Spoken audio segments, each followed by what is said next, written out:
Bismillahirrahmanirrahim. Assalamualaikum warahmatullahi wabarakatuh. Allahumma sholli wa sallim wa barik ala Sayyidina Muhammad wa ala ali Sayyidina Muhammad. Kalau kita membaca ayat Quran disebutkan wa minal laili fatahajjat bihi nafilatan laka asa ayyab'asaka rabbuka maqaman mahmuda.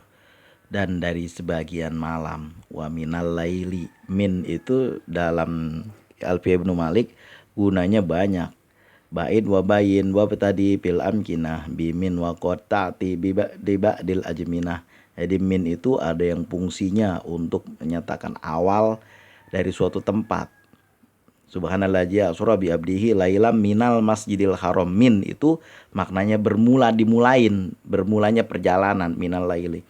Kemudian min bermakna juga sebagai penjelasan, ijtanibu sayiat minal ausan, jauhilah kejahatan, jauhilah perbuatan jahat itu, minal ausan yaitu menyembah berhala. Min itu maknanya adalah penjelasan. Apa itu sayiat? Minal ausan. Nah, minnya itu sebagai penjelasan. Lalu ada min yang berfungsi sebagai sebagian daripada malam, wa minal laili, dan sebagian daripada malam. Fatahajjat bihi, lakukanlah sholat tahajud, lakukanlah sembahyang sholat tahajud. Wa minal laili fatahajjat bihi nafilatan laka, sebagai ibadah tambahan buatmu, mungkin buat Rasulullah itu di Ka'nya itu, dan juga kepada kita umatnya nih. Fatahajjat bihi nafilatan laka asa ayyab'asaka rabbuka maqaman mahmuda, dengan bertahajud asa, mudah-mudahan, ayyab'asaka, membangkitkan kepada engkau. Siapa yang membangkitkan? Tuhanmu. Dalam keadaan apa? Maqaman mahmuda, tempat yang terpuji. Orang-orang yang melakukan tahajud, Allah akan membangkitkan dia ke tempat yang terpuji.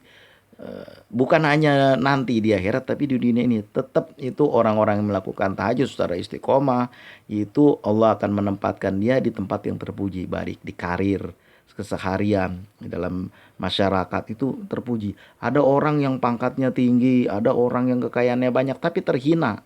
Apa itu terhina? Dari perbuatannya. Memang Allah tidak mengangkat derajatnya. Walaupun manusia udah mengangkatnya dengan segala macam cara, dengan pangkat yang bertumpuk-tumpuk, akhirnya jatuh juga. Dengan kebohongan yang dibikin, dengan kejahatan yang diputer-puter, dijadiin bener itu dengan segala macam teknologi, dengan segala macam kekuasaannya, akhirnya Allah jatuhkan juga. Tidak ayab asaka maqamam mahmuda, tidak membangkitkan, tidak menumbuhkannya menjadi orang yang terpuji, tidak seperti itu. Tapi ada orang yang kalau kita lihat kehidupannya biasa-biasa aja, bahkan disebut miskin papa, tapi masyarakat memuliakannya karena Allah memuliakan dia. Wa minal laili fatahajjat bihi nafilatan laka. Itu tetap orang-orang yang melakukan tahajud, sembahyang malam.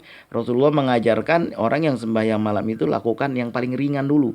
Kalau kita tidur bangun jam 3, jam 4, itu kita bangun lalu kita melaksanakan sholat itu berat. Kita bangun dulu, kita cuci muka, berwudu, gosok gigi biar seger. Lalu kita berwudu, kemudian kita sholat 2 rakaat dulu, yang ringan-ringan aja. Rasulullah mengajarkan 2 rakaat dulu yang ringan. Nanti biasanya orang kalau 2 rakaat, masa 2 rakaat, tambahlah 2 rakaat lagi, biasa juga begitu.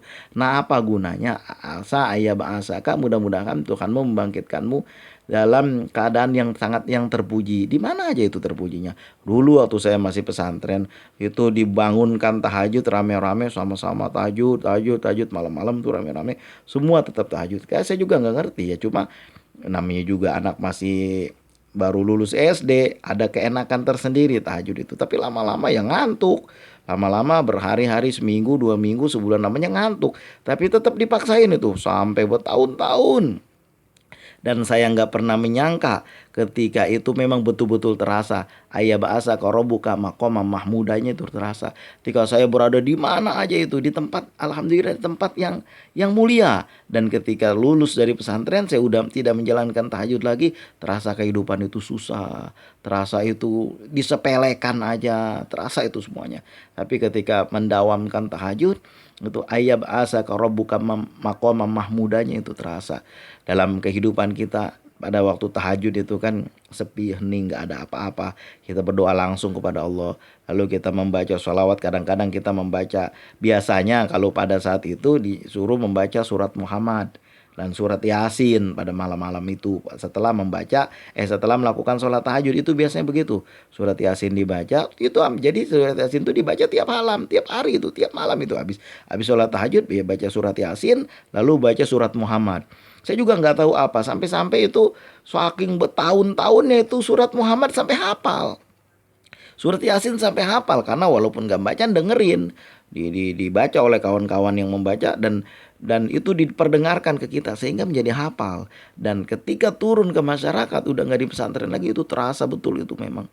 Bahkan waktu di dalam pesantren udah jangan tanya, kalau yang namanya keberlimpahan makanan, keberlimpahan duit itu jangan tanya tuh, ada aja yang datang gitu. Ayat bahasa rabbuka maqamam mahmuda. Dan juga tempat di masyarakat itu tempat yang mulia. Anak-anak santri yang melakukan sholat tahajud itu memang terasa. Saya pun terasa juga itu merasakan. Tapi beda banget ketika udah nggak ada di dalam pesantren, udah lalai, udah nggak tahajud lagi, itu terasa. Memang bertahun-tahun itu terasa nggak seperti dulu lagi begitu kan. Allahumma shalli wa sallim wa barik ala sayyidina Muhammad wa ala ali sayyidina Muhammad. Sebab itu marilah kita melaksanakan tahajud. Mudah-mudahan yang namanya tahajud itu kan dilakukan setelah tidur. Kalau belum tidur ya nggak tahajud, namanya sholat malam biasa. Sholat malam aja. Yang tahajud itu ada waktunya. Waktunya itu setelah tidur, bukannya tidak tidur lalu tahajud. Itu bukan bukan tahajud namanya. Tahajud itu setelah kita tidur lalu kita melaksanakan sholat 2 rakaat itu, walaupun tidur sekejap juga. Kalau belum tidur ya belum tidur, bukan tahajud namanya. Sholat malam aja. Mudah-mudahan kita bisa melaksanakan sholat tahajud. Ada banyak keistimewaan dan kemuliaan-kemuliaan. Lihat aja orang yang tahajud itu, perhatikan dari kesehariannya itu wajahnya akan terlihat cerah. Itu rasa ringan dalam kehidupannya itu kan. Beda dengan orang yang nggak tahajud, yang nggak bangun pada saat itu kan. Kita sholat tahajud lalu kita membaca Subhanallah walhamdulillah wala ilaha illallah wallahu akbar wala haula wala quwata illa billahil aliyil azim. Itu kita baca itu tasbih malaikat. Dulu kan ketika sahabat Rasulullah merasa mengeluh kepada Rasulullah, ya Allah kehidupan saya, ya Rasulullah kehidupan saya kok susah banget. Apakah engkau sudah mengamalkan tasbih malaikat? Seperti apa itu ya Rasulullah? Kira-kira begitulah kurang lebihnya. Kalau redaksinya berbeda, yaitu Rasulullah mengajarkan bacalah subhanallah walhamdulillah wala ilaha illallah wallahu akbar wala haula wala quwata illa billahil aliyil azim. Itu habis tahajud kita baca yang seperti itu. Memang terasa itu. Malaikat juga membaca itu sehingga ini rewardnya ini apa ya namanya, keuntungannya itu dibagikan kepada kita. Malaikat kagak butuh itu. Yang butuh kan kita. Itu hujan turun dari langit, rezeki buat anak Adam semuanya itu dibagikan kepada kita dari membaca subhanallah walhamdulillah wala ilaha illallah wallahu akbar wala haula wala quwata illa billahil aliyil azim. Habis sembahyang tahajud sampai menjelang subuh. Rasulullah bersabda dalam suatu hadisnya, au kama qala Rasul, au kama qala Rasul sallallahu alaihi wasallam, al barokatu fi bukuriha. Saya agak lupa ini. Kemungkinan beliau yang bersabda, pagi-pagi berkah itu adanya pagi-pagi. Al barokatu pi bukuriha, barokatu pi bukuriha, berkah itu adanya pagi-pagi. Kalau pagi-pagi kita udah bangun, kita sembahyang tahajud, kita berwudu, lalu kita membaca Al-Quran, lalu kita membaca surat Yasin, membaca surat Muhammad, membaca sholawat, lalu kita membaca subhanallah walhamdulillah wala ilaha illallah wallahu akbar sampai waktu subuh berakhir. Menjelang waktu subuh itu insya Allah mudah-mudahan Allah akan memberi keberkahan dalam kehidupan kita. Ada suatu saya diajarkan oleh guru saya ketika di pesantren itu, ini suatu amalan yang mudah-mudahan kantong kita kagak pernah kosong. Apa itu? Antara sholat subuh dengan ajan dengan iqomah, ajan dengan iqomah subuh, bacalah surat Al-Balad. Bacalah surat Al-Balad. Nah, surat Al-Balad ini kita baca. Mudah-mudahan Allah memudahkan urusan kita, urusan rezeki kita, sehingga surat Al-Balad ini disebut kaisul pukoro. Apa itu? Kantongnya orang-orang fakir. Kita biasakan membaca surat Al-Balad itu habis sholat subuh, sebelum sholat subuh, antara qomat dengan ajan itu kan sebentar waktunya, itu kita baca itu surat Surat Al-Balad, la uqsimu bihadzal balad wa anta hillum bihadzal balad wa walidi wa ma walad. Nah, itu kita baca sampai akhir.